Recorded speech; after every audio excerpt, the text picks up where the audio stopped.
నమస్కారం. టీవీ3 న్యూస్ వార్తలకు స్వాగతం. ముందుగా వార్తల్లోని ముఖ్యాంశాలు. సత్తుపల్లిలో అభివృద్ధి పనులపై భట్టి విక్రమార్క వ్యాఖ్యలు. ఆసుపత్రులు, టూరిజం ప్రాజెక్టులతో సేవల విస్తరణ, సంక్షేమంతో పాటు అభివృద్ధి కూడా సమానం. ప్రజల విశ్వాసం ప్రభుత్వంపై పెరుగుతోందని ధీమా.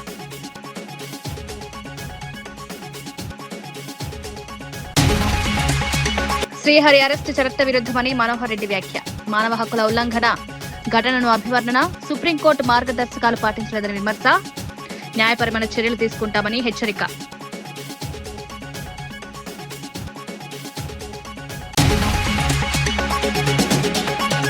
ఆరోగ్యశ్రీ పరిమితి పెంపు. మంత్రి పొంగులేటి ప్రకటన. పేదలకు వైద్య సహాయం 10 లక్షల వరకు పెంపు. ఆసుపత్రుల అభివృద్ధిపై ప్రత్యేక దృష్టి. వైద్య ఖర్చుల భారం తగ్గించడమే లక్ష్యం.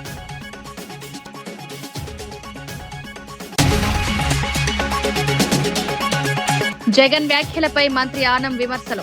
అసంపూర్తి హార్బర్ ప్రారంభించి మోసం చేశారని ఆరోపణ. కూటమి ప్రభుత్వం అభివృద్ధికి కట్టుబడి ఉందని స్పష్టం. అధికార మెజారిటీ ప్రభుత్వంపై విమర్శలు.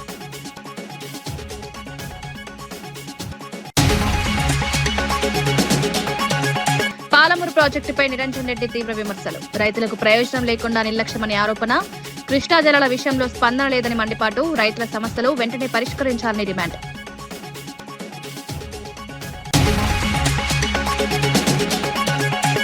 మాజీ CM YS Jagan CPRO Pudi Srihari అరెస్టుపై తిరుపతి ఎంపీ గురుమూర్తి తీవ్రంగా స్పందించారు. ఈ అరెస్టు పూర్తిగా అప్రజాస్వామిక చర్యని విమర్శించారు. కూటమి ప్రభుత్వం రెడ్ బుక్ రాజ్యాంగాన్ని అమలు చేస్తోందని, రాష్ట్రంలో సెలెక్టివ్ గవర్నెన్స్ నడుస్తోందని ఆరోపించారు. ప్రజాస్వామ్య విలువలు దెబ్బతింటున్నాయని, విభేదాలను అణచివేయడానికి ప్రభుత్వం అధికారాన్ని దుర్వినియోగం చేస్తోందన్నారు. ఇలాంటి పరిస్థితులు ఎక్కువ కాలం కొనసాగవని హెచ్చరించారు. రాజకీయ కక్ష సాధింపుతోనే ఈ అరెస్టు జరిగిందని అభిప్రాయపడ్డారు. ఖచ్చితంగా ధైర్యంగా ఎదుర్కొనే ఆత్మస్థైర్యం ఆయనలో మెండుగా ఉంది. ఎందుకంటే కూటమి ప్రభుత్వం చేస్తున్నటువంటి తప్పుల్ని ఖచ్చితంగా వైఎస్ఆర్ కాంగ్రెస్ పార్టీ తరపు నుంచి ఎత్తి చూపిస్తూనే ఉంటారు. ఇలా సెలెక్టివ్ గవర్నెన్స్ అనేది ఈ దేశంలో ఎక్కడా లేదేమో, కేవలం ఆంధ్ర రాష్ట్రంలోనే ఉంది. ఆంధ్ర రాష్ట్రంలో జరుగుతున్నటువంటి ప్రభుత్వ పాలన రాజ్యాంగ స్ఫూర్తికి విరుద్ధంగా ఉంది. కొందరికే ప్రభుత్వం, అందరికీ ప్రభుత్వం కాదు అన్న చందన ఉంది. సో ఎవరైతే దాడులకి గురవుతారో, దాడులకి బలవుతారో వాళ్ళు పెట్టే కేసులకు మాత్రం ఎలాంటి చర్యలు ఉండవు. దాడి చేసిన వాళ్ళే కేసులు పెడితే మాత్రం దానికి మాత్రం చర్యలు ఉంటాయి, అరెస్టులు ఉంటాయి. ఈ కూటమి ప్రభుత్వ పాలనలో ఇలా వైఎస్ఆర్ కాంగ్రెస్ పార్టీకి సంబంధించినటువంటి ముఖ్య నాయకుల్ని భయపెట్టాలంటే అది కూటమి ప్రభుత్వం వల్ల కాదు. ఖచ్చితంగా వైఎస్ఆర్ కాంగ్రెస్ పార్టీ నాయకులందరూ కూడా మీరు చేసే అరాచకాలని ఖచ్చితంగా ఎత్తి చూపుతూనే ఉంటారని వైఎస్ఆర్ కాంగ్రెస్ పార్టీ తరఫు నుంచి ఈ అరెస్ట్ని ఖండిస్తా ఉన్నాం. పరిగి ప్రాంతంలోని కల్లాపూర్, రాపోల్, భట్ల చందారం గ్రామాల రైతులు తమ భూముల స్వాధీనంపై తీవ్ర ఆందోళన వ్యక్తం చేస్తున్నారు. పరిశ్రమల పేరుతో కాంగ్రెస్ ప్రభుత్వం బలవంతంగా భూములు తీసుకుంటోందని ఆరోపిస్తున్నారు. రైతులకు సరైన భరోసా లేకుండా తీసుకుంటున్న చర్యలు అన్యాయమంటున్నారు. కౌలు రైతులు కూలీలకు హామీ ఇచ్చిన ఆర్థిక సహాయం కూడా అందడం లేదని మండిపడుతున్నారు. ఇచ్చిన మాటలు అమలు కాకపోవడంతో ప్రభుత్వంపై నమ్మకం కోల్పోయామని చెప్తున్నారు. అదే మోసం చరిత్ర చూస్తున్నాం కాబట్టి ఇలా నమ్మకం లేదు. మరి పరిగిలో 1200 ఎకరాలు గుంజుకుంటే అన్న 1000 ఎకరాలు కూడా అసైన్డ్ భూములే ఉన్నాయి. మిగతా 200 పట్టా భూములు ఉన్నాయి. ఆ మిగతా 200 కూడా మొత్తం చిన్న సన్న రైతులే ఉన్నారు. అందరు కూడా ఎస్సీ, ఎస్టీ, బీసీ, మైనారిటీలు వీళ్ళ భూములే ఉన్నాయి తప్పితే ఎవరి కూడా పెద్దవాళ్ళ భూములు లేవు. ఎందుకు ఈ మాట అంటున్నామంటే తక్కువ భూములు ఉన్నాయి, చిన్నోళ్ళ దగ్గర ఉన్న ఆ భూమి కూడా గుంజుకున్నారు. వైఎస్ఆర్సీపీ ప్రధాన కార్యదర్శి పూడి శ్రీహరి అరెస్టుపై మాజీ ఎమ్మెల్యే కాసు మహేష్ రెడ్డి తీవ్ర విమర్శలు చేశారు. ప్రభుత్వ అసమర్థతలను బయటపెట్టడమే నేరమైందన్నారు. మీడియా ద్వారా ప్రజలకు నిజాలు చెప్తున్నందుకు కక్ష సాధింపుతో అరెస్టు జరిగిందని ఆరోపించారు. చంద్రబాబు ప్రభుత్వం ప్రజాస్వామ్యాన్ని అణచివేస్తోందని మండిపడ్డారు. రాజకీయ విభేదాలను అణగదొక్కేందుకు అధికారాన్ని ఉపయోగిస్తున్నారని విమర్శించారు. గతంలో ఫ్రాక్షనిజం అంటే ఏదో ఒక నియోజకవర్గానికో ప్రాంతానికో పరిమితమయ్యేది. కానీ ఈ రోజున చంద్రబాబు నాయుడు గారు చేస్తున్న రాజకీయం 2 పార్టీల మీద ఫ్రాక్షన్ నడిపినట్టుంది. ఎవరో ఎక్కడో సోషల్ మీడియా పోస్టు పెడితే దానికి రాష్ట్ర ప్రధాన కార్యదర్శిని అరెస్ట్ చేయడం ఎంతవరకు సమంజసం ఆలోచించుకోండి. ఇదే ధోరణి కొనసాగితే రేపు తెలుగుదేశంలో ఉన్న పత్రికలు కావచ్చు, పత్రికాధిపతులు కావచ్చు, విలేకరులు కావచ్చు, లేదు సోషల్ మీడియా వాళ్ళు కావచ్చు, ఎటువంటి పరిస్థితులు ఎదుర్కోవాల్సి వస్తుందో జగన్మోహన్ రెడ్డి గారి చేతుల్లో ఆలోచించుకోమని చెప్తున్నా. కానీ ఆలోచించే పరిస్థితిలో చంద్రబాబు నాయుడు గారు లేరు. ఫ్రాక్షనిజాన్ని కొనసాగిస్తున్నాడు. దీనికి ప్రతిఫలం 3 సంవత్సరాల తర్వాత జగన్మోహన్ రెడ్డి గారు ముఖ్యమంత్రి అయిన తర్వాత తప్పకుండా అనుభవిస్తారని తెలియజేస్తారు. పూడి శ్రీహరి అరెస్టు చట్టవిరుద్ధమని వైఎస్ఆర్సీపీ లీగల్ సెల్ అధ్యక్షుడు మనోహర్ రెడ్డి తెలిపారు. ఈ అరెస్టు మానవ హక్కుల ఉల్లంఘన కిందికి వస్తుందన్నారు.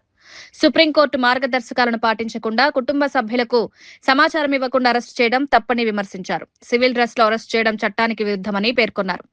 ఈ ఘటనపై న్యాయపరమైన చర్యలు తీసుకుంటామని హెచ్చరించారు. ప్రజాస్వామ్య వ్యవస్థను కాపాడాల్సిన బాధ్యత ప్రభుత్వంపై ఉందని గుర్తు చేశారు. అక్రమంగా అరెస్టు చేయడం అనేది, మానవ హక్కులను హరించడం అనేది స్పష్టంగా తెలియజేయదలుచుకున్నాం. ఎందుకంటే కనీసం డీకే బస్సు జడ్జిమెంట్ ప్రకారం, సుప్రీంకోర్టు జడ్జిమెంట్ ప్రకారం అందులో పొందుపరిచిన తీర్పులో స్పష్టంగా పేర్కొన్నారు. మీరు అరెస్టు చేసేటప్పుడు వాళ్ళ కుటుంబ సభ్యులకు కనీసం సమాచారం తెలియజేయకపోతే అది ఇల్లీగల్ అరెస్టుగా భావించి వారిపైన తగిన చర్యలు తీసుకోవాల్సి వస్తుందని చెప్పి. రెండో అంశం, అసలు పోలీసు వాళ్ళకి ఎవరు ఇచ్చారు అసలు డ్రెస్సులు లేకుండా అరెస్ట్ చేయడం? సివిల్ డ్రెస్సుల్లో వచ్చి ఎవరు గుండాలా మీరు, లేకపోతే రౌడీలా? కనీసం పోలీసు వాళ్ళు ఆ డ్రెస్లో అన్నా వచ్చి అరెస్ట్ చేయాలి కదా.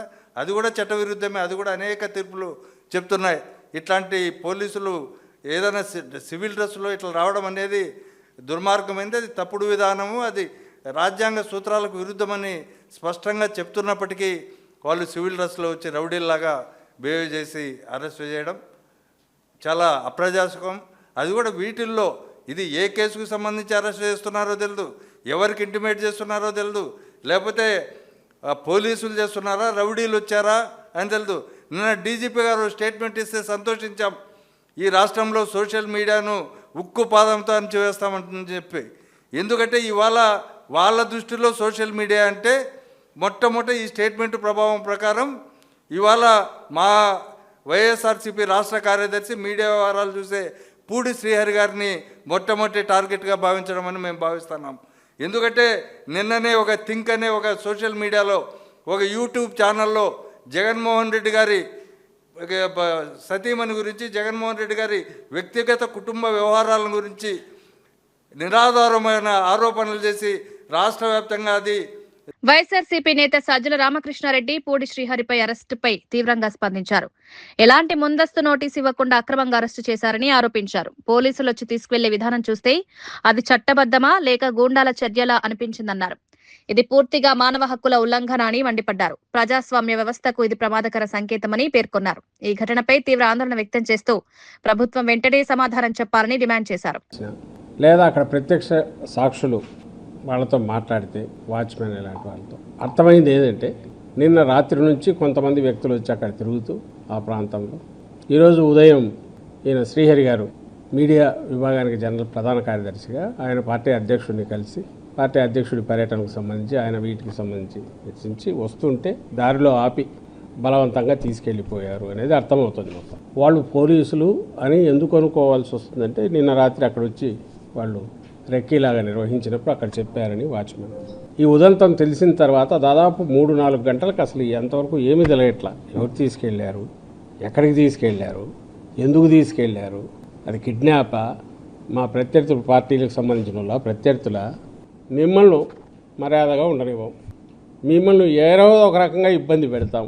చంద్రబాబు నాయుడు అనుకుంటే అర్థం ఉంటుంది. ఎందుకంటే ఆయన రాజకీయ పార్టీ నాయకుడు, ఆయనకు తెలిసిన విద్య అదే ఒకటే కాబట్టి, ఓ పార్టీ అధ్యక్షుడు, ఆ పార్టీకి తెలిసిన విద్య అది ఒకటే కాబట్టి ఎక్కడ అవకాశం ఉంటే వ్యవస్థలను మేనేజ్ చేసి అయినా సరే ప్రత్యర్థులను ధైర్యంగా ఎదుర్కోలేరు. కాబట్టి వీళ్ళు సిస్టమ్ దీన్ని సంబంధించి మెయింటైన్ చేయాల్సిన అధికారులు, పోలీసు అధికారులు పూర్తిగా అడుగులకు మడుగులు ఒత్తుతూ చంద్రబాబు నాయుడు అండ్ గ్యాంగ్ ఆయన వాళ్ళ విషెస్ ఏమున్నాయో దాని ప్రకారం తప్పుడు కేసులు పెట్టడం. ఖచ్చితంగా పోలీసులు ఏదైనా దీనికి వెళ్ళినప్పుడు వాళ్ళు డ్రెస్లో, యూనిఫామ్లో వెళ్ళాలి. లేకపోతే వాళ్ళు ఎవరో ఎటు తెలుస్తుంది.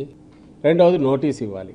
నోటీసు వాళ్ళ పక్కన ఉండే వాళ్ళకి కానీ బంధువులకు కానీ ఎవరుంటే వాళ్ళకి ఇచ్చి సంతకం తీసుకొని ఆ తర్వాత ఇదిగో అరెస్ట్ చేస్తున్నాం, ఎందుకు చేస్తున్నాం చూపించి అప్పుడు తీసుకెళ్ళాలి. అది కూడా ఎంక్వైరీ జరగాలి.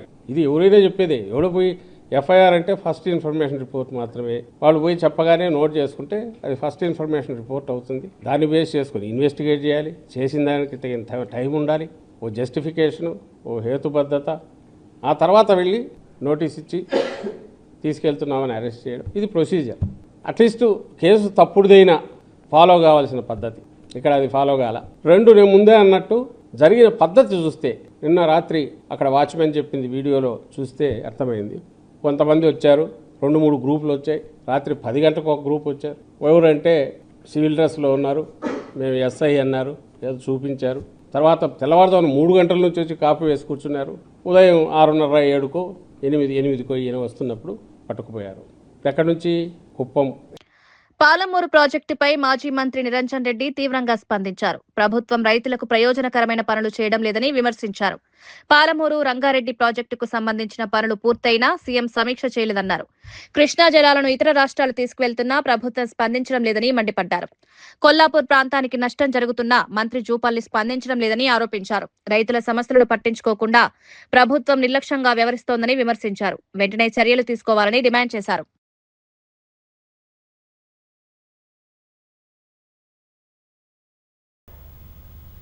%90 పూర్తయినటువంటి పాలమూరు రంగారెడ్డి ప్రాజెక్టు 10% పనులు పూర్తి చేస్తే అయిపోయేది. ఉదండాపూర్ వదిలిపెట్టి మిగతా 4 రిజర్వాయర్లను నింపుకుంటే 50 టీఎంసీల నీళ్లను నింపుకునేటువంటి అవకాశం ఉన్న ఈ దశలో 3 ఏళ్ల నుంచి ఏం పని చేయకుండా ఉండేటువంటి రేవంత్ రెడ్డి సర్కారు, జిల్లా మంత్రులు, ఎమ్మెల్యేలు ఒక్కనాడు దీని మీద సమీక్ష పెట్టారు. పెట్టమని ముఖ్యమంత్రిని అడిగారు, వాళ్ళేం ప్రయత్నం చేయరు. పైపెచ్చి వాళ్ళ ఆంధ్రప్రదేశ్ రాష్ట్రం ఈ రోజు కూడా మొండివాదన ఏం చేస్తుంది? ఈ రోజు కూడా పునర్విభజన చట్టానికి వ్యతిరేకమైన ప్రాజెక్ట్ అని మాట. అసలు ఈ ప్రాజెక్టును పునర్విభజన చట్టానికి వ్యతిరేక ప్రాజెక్టు అనడానికి నైతికతే లేదు ఆంధ్రప్రదేశ్కు. కానీ చంద్రబాబు నాయుడు గారు ఏ రోజు ఆ వైఖరి విడనాడు. ఆయన అదే ముండిపడతలతో మాట్లాడతాడు. అదే స్టాండ్కు తగ్గట్టుగా అనేక లేఖలు రాసినారు. దీని మీద రేవంత్ రెడ్డి మాట్లాడు.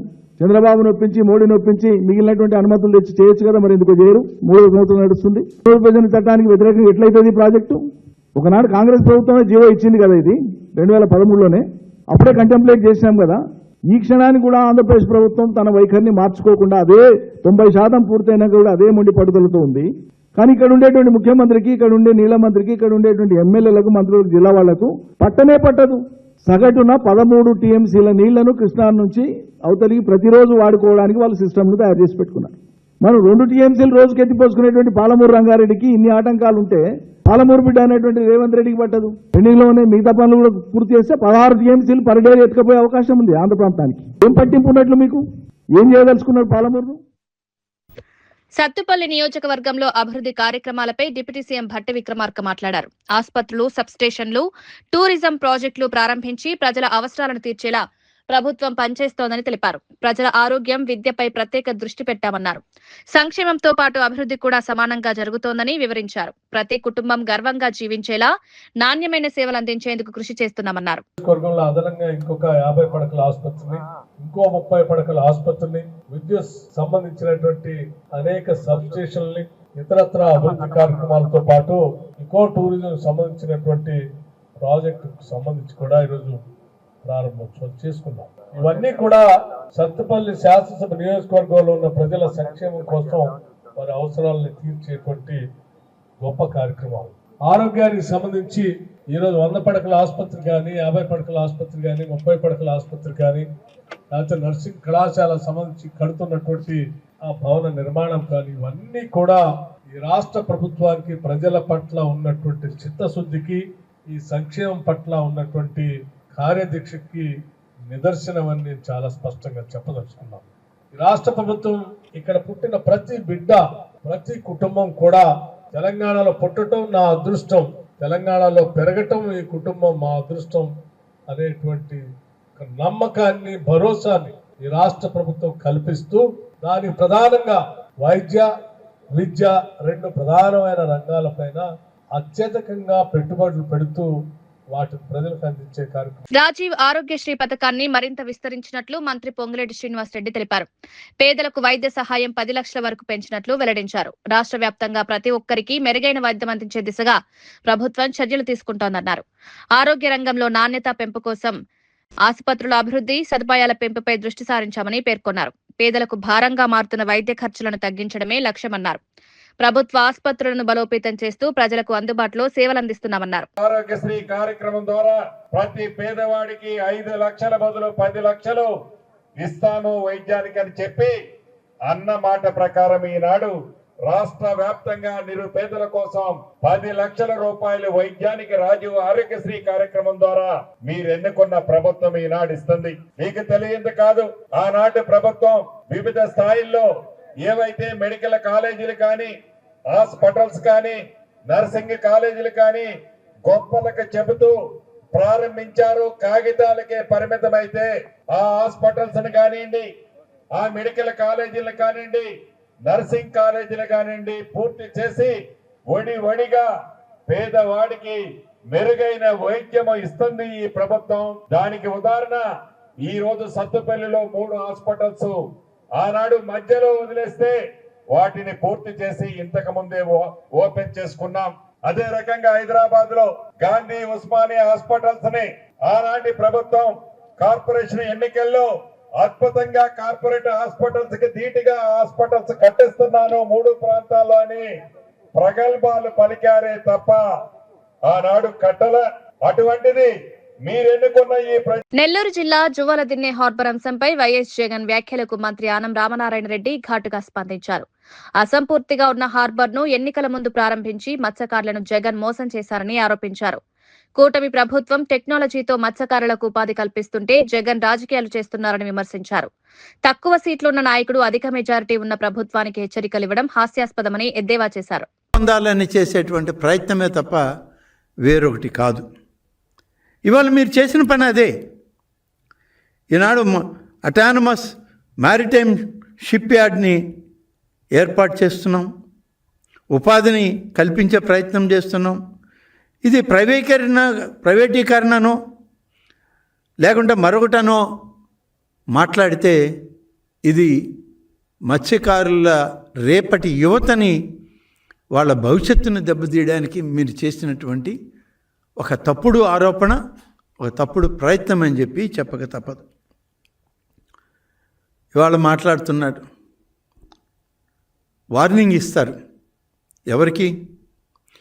94% స్ట్రైక్ రేట్తో ఈ రాష్ట్ర ప్రజానీకం భారతీయ జనతా పార్టీ, జనసేన పార్టీ, తెలుగుదేశం పార్టీల నాయకుడిగా ఇవాళ రాష్ట్ర ముఖ్యమంత్రిగా ఉన్న చంద్రబాబు నాయుడికి వార్నింగ్ ఇస్తాడు. ఈయన నీ స్థాయి 11 స్థానాలు, చంద్రబాబు నాయుడు స్థాయి 164 స్థానాలు. నువ్వు మాట్లాడేటప్పుడు నీ స్థాయి ఏందో తెలుసుకోవాలి కదా, నీ హోదా ఏందో తెలుసుకోవాలి కదా. ఈ రాష్ట్ర ప్రజానీకం నీకు ప్రతిపక్ష హోదా కూడా ఇవ్వలేదని నువ్వే చెప్పుకున్నావు. నీ 11 స్థానాల వాళ్ళని అసెంబ్లీకి రానికుండా చేశావు. 11వ తారీఖున జరిగే అసెంబ్లీకి 11 మంది శాసనసభ్యులతో వచ్చి 11 నిమిషాలు కూడా ఉండకుండా పారిపోయిన పెద్ద మనిషివి నువ్వు చంద్రబాబు నాయుడు గారికి వార్నింగ్ ఇస్తావా? అంత శక్తి నీకుందా? ఊరికే నోరుందని ఏదని. తనపై వస్తున్న ఆరోపణలపై ప్రముఖ గాయని మంగ్లీ భావోద్వేగానికి లోనయ్యారు. తాను పాటల ప్రపంచం తప్ప మరేమీ తెలియదని పేర్కొన్నారు. తన పేరు వాడుకుని కొందరు డబ్బులు వసూలు చేస్తున్నారని ఆవేదన వ్యక్తం చేశారు. తప్పు నిరూపితమైతే ఏ శిక్షకైనా సిద్ధమని తెలిపారు. ఈ ఘటన వల్ల తన కుటుంబం తీవ్రంగా ఇబ్బందులు పడుతోందని కన్నీరు పెట్టుకున్నారు. బాధితులకు అండగా ఉంటానని హామీ ఇచ్చారు. నిందితులపై కఠిన చర్యలు తీసుకోవాలని డీజీపీని కోరినట్లు వెల్లడించారు. మీరు పెట్టేదానికి కింద కామెంట్లు చూసి కుమిలిపోతున్నా, నా వల్ల కావట్లేదు. అసలు దయచేసి చెప్తున్నా, నేను తప్పు చేస్తే మళ్ళీ చెప్తున్నా, నన్ను ఎక్కడికైనా పిలవండి, నేను ఎక్కడికైనా రానికి సిద్ధం. ఏ పోలీస్ స్టేషన్ గడప తొక్కనికన్నా సిద్ధం, జైలుకి పోవడానికి కూడా సిద్ధం. నాకు అసలు ఆ బాధితుల్ని చూస్తుంటే ప్రాణం పోతే చాలా బాధ అనిపిస్తుంది. వాళ్ళు నా మీద అనిపిస్తున్నా కూడా మంగ్లీ అని చెప్పి, ఏమీ లేని మంగ్లీ అక్కడ, అసలు మంగ్లీకి సంబంధమే లేదు. వాళ్ళు చెప్తున్న బాధ అనిపిస్తుంది నాకు. ఎందుకంటే ఆ పేదరికం నుంచి నేను వచ్చాను, నాకు తెలుసు అది ఆ పెయిన్ ఎట్లుంటది అనేది. వాళ్ళ దగ్గర నుంచి వాళ్ళని ఏమనాలి అసలు నాకు అర్థం కావట్లేదు నోటితో. ఆ మధు నాయకు, ఆ హేమకాంత్ రెడ్డి, ఈ సుబ్బారావు, ఏంది అసలు ఈ గేమ్ అంతా ఏందో నాకు అసలు ఏమీ కూడా అర్థం కావట్లేదు. గత 30 రోజుల నుంచి నా ప్రోగ్రామ్స్, నాకు అన్నీ కూడా రికార్డింగ్స్ అన్నీ కూడా వదులుకోవడం జరుగుతుంది. నాకు అసలు దయచేసి చెప్తున్నా, చేతులు జోడించి చెప్తున్నా, నా తప్పు ఉంటే నన్ను ఏ శిక్ష విధించినా కూడా నేను పడడానికి నేను రెడీ. కానీ దయచేసి నా మీద ఏమైనా కోపం ఉంటే దయచేసి చెప్తున్నా, మీరు చూపించే దాన్ని బట్టి ప్రజలందరూ కూడా మిస్లీడ్ అవుతుంది. ప్రజలందరూ ఏమనుకుంటారు, అరే ఏంది అసలు ఏంది మంగ్లీ అని చెప్పి అనుకోరా, నమ్మరా వాళ్ళు? డౌట్ వస్తుంది కదా. ఎంత ప్రేమించే నన్ను, ఎంత ప్రేమించే నా పాటలను హేట్ చేస్తున్నారు. అది దేనివల్ల? మీడియా వల్లనే కదా. మన media, social media, main stream media వల్లనే కదా. దయచేసి చెప్తున్నా, నేను రిక్వెస్ట్ చేస్తున్నా మీ అందరికీ, నేను అసలు ఈ ఒక్క మాట కూడా అనట్లేదు. మీడియా లేకపోతే అసలు నేను లేను. సోషల్ మీడియా లేకపోతే నేను మళ్ళీ చెప్తున్నా, నేను లేను. ఏదన్నా తెలిసి తెలియక తప్పు మాట్లాడితే నన్ను క్షమించండి. మీరు లేకపోతే నేను లేను. నా అన్నదమ్ములు లాంటి వాళ్ళు మీరందరూ కూడా ఓకే. ప్లీజ్ నా ఫోటో దయచేసి వాడకండి. దీనికి నాకు సంబంధం లేదు. ఎందుకు నా ఫోటో వాడుతున్నారు? ఇక్కడ మెయిన్ ఎవరు? మధు నాయక్, హేమకాంత్ రెడ్డి, ఈ సుబ్బారావు అనే వ్యక్తి అడ్వకేట్. వీళ్ళు ఆ మధు నాయక్, హేమకాంత్ రెడ్డి ఎవరి దగ్గర నుంచి కలెక్ట్ చేసిండు పైసలు? బాధితుల నుంచి. బాధితులకు నేను అండగా ఉంటా. ఏమైందో ఇది బాధితులకు న్యాయం జరగాలని ఈ కేసు ఏమైనా ఇట్లా అవుతుందేమో ఏమో తెలియదు, భగవంతుడికి తెలుసు తేరుక. కానీ నేను వాళ్ళకు తప్పకుండా అండగుంటా. వాళ్ళకు న్యాయం జరగాలి. ఈ మధు నాయక్ని, హేమకాంత్ రెడ్డి గారిని, నా మీద బ్యాడ్గా దుష్ప్రచారం చేసిన అన్ని సోషల్ మీడియా ఛానల్స్ అన్నీ కూడా తిరిగి దుష్ప్రచారం చేసినటువంటి ఆ సుబ్బారావు గారికి కూడా చేతులెత్తి దండం పెడుతున్నా. వాళ్ళని కఠినంగా శిక్షించాలి అని చెప్పి పోలీస్ శాఖ నేను కోరుతున్నా. ఇన్వెస్టిగేషన్ చేయాలి, ఫెయిర్ ఇన్వెస్టిగేషన్ చేయాలి. మహిళా రిజర్వేషన్ బిల్లు, డీలిమిటేషన్ అంశాలపై కాంగ్రెస్ అధ్యక్షుడు మల్లికార్జున ఖర్గే కేంద్ర ప్రభుత్వంపై తీవ్ర విమర్శలు చేశారు. ప్రతిపక్షాలను అణచివేయడానికే కేంద్రం ఈ చర్యలు తీసుకుంటోందని మండిపడ్డారు. డీలిమిటేషన్ పేరుతో కేంద్రం రాజకీయ లాభాల కోసం ప్రయత్నిస్తోందని ఆరోపించారు. ఈ ప్రక్రియను తాము అంగీకరించబోమని స్పష్టం చేశారు. జమ్మూ కాశ్మీర్, అస్సాంలో జరిగిన తప్పిదాలు మళ్లీ జరగనివ్వమని హెచ్చరించారు. పార్లమెంట్లో ప్రతిపక్షాలు ఐక్యంగా పోరాడతాయని తెలిపారు.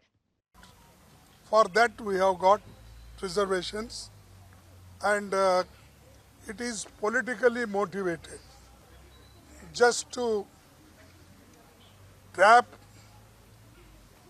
and suppress the opposition parties. The government is doing like this. Therefore, we all have decided we will, though continuously we are supporting Women's Reservation Bill 2010, then even 2023, it is unanimously accepted the constitutional amendment. And we are insisting that they should implement that whatever earlier amendment is passed. And secondly, that delimitation, they are also playing some tricks. Therefore, all party we are going to take one stand. We unitedly should fight in Parliament and all opposition parties unitedly, and this is the only thing I want to convey you, because we are united in this. And unitedly we have decided and we'll oppose this bill. But I want to tell you, we are not against the reservation.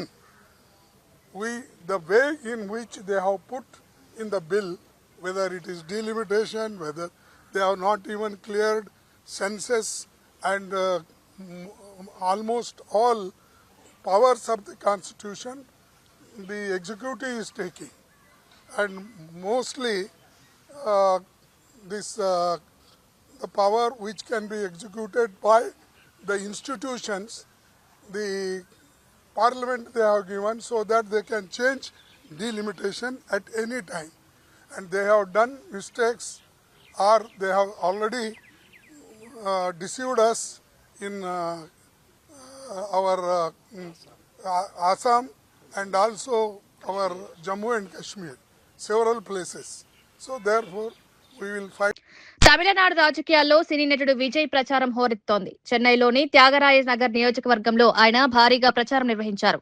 ప్రజల్లోకి వెళ్లి తనదైన శైలిలో ఆకట్టుకుంటున్నారు. అభిమానులు, ప్రజలు పెద్ద ఎత్తున స్పందిస్తూ మద్దతు తెలుపుతున్నారు. అయితే ప్రచార సమయాలపై పోలీసులు ఆంక్షలు విధించడం రాజకీయంగా చర్చకు దారితీసింది. కొత్త రాజకీయ శక్తిగా ఎదుగుతున్న విజయ్ ప్రభావం రాష్ట్ర రాజకీయాల్లో కీలకంగా మారుతోంది. రాబోయే ఎన్నికల్లో ఆయన పార్టీ ప్రభావం ఎలా ఉంటుందనేది ఆసక్తి నెలకొంది.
వార్తలు ముగించే ముందు ముఖ్యాంశాలు మరోసారి. సత్తుపల్లిలో అభివృద్ది పనులపై భట్టి విక్రమార్క వ్యాఖ్యలు. ఆసుపత్రులు, టూరిజం ప్రాజెక్టులతో సేవల విస్తరణ, సంక్షేమంతో పాటు అభివృద్ది కూడా సమానం. ప్రజల విశ్వాసం ప్రభుత్వంపై పెరుగుతోందని ధీమా.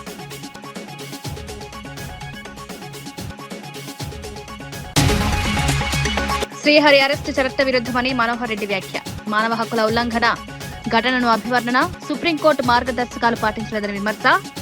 న్యాయపరమైన చర్యలు తీసుకుంటామని హెచ్చరిక.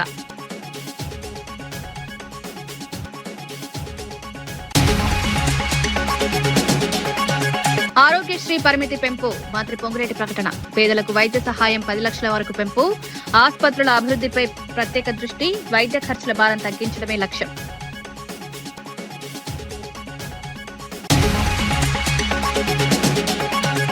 జగన్ వ్యాఖ్యలపై మంత్రి ఆనం విమర్శలు. అసంపూర్తి హార్బర్ ప్రారంభించి మోసం చేశారని ఆరోపణ. కూటమి ప్రభుత్వం అభివృద్ధికి కట్టుబడి ఉందని స్పష్టం. అధికార మెజారిటీ ప్రభుత్వంపై విమర్శలు.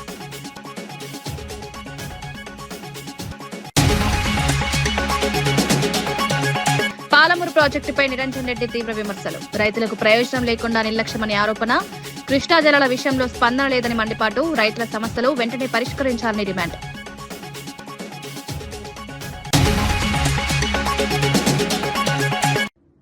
ఇవి ఈనాటి వార్తా విశేషాలు. మరో బులెటిన్లో మళ్ళీ కలుద్దాం. నమస్కారం.